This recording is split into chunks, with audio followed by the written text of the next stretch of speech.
शादी जड़ी टाइम ते कर लेनी चाहिए, नखरे शखरे नहीं करने चाहिए। मैंडे महल्ले विच एक मास्टर अतीक साहब रहिंदे ने ते 44 साल दी उम्र च उन्हां दी शादी हुई।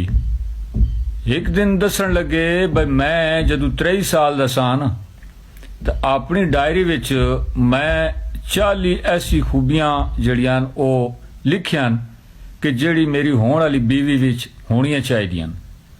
ते वक्त गुजरता गया लेकिन इस तरह की बीवी कि जिसे 40 खूबियां होन नहीं मिल सकी। मास्टर अतीक साहब हर साल 2 खूबियां कटते गए डायरी विचों कि चलो ये खूबियां ना होइयां तो लड़की कबूल है।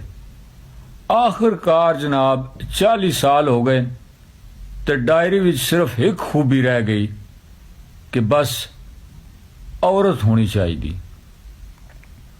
ते तुसी भी किसी गल दा, किसी खूबी दा, किसी वक्त दा इंतजार न करो। कख चिट्टे होने तो पहला अपना घर आबाद कर गिनो।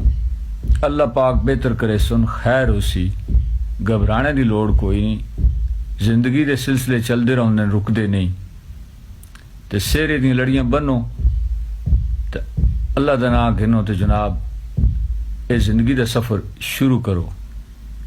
मास्टर अतीक साहब बार ना करो, कदी याद करे सो। हंसते रहो तो वसते रहो जनाब।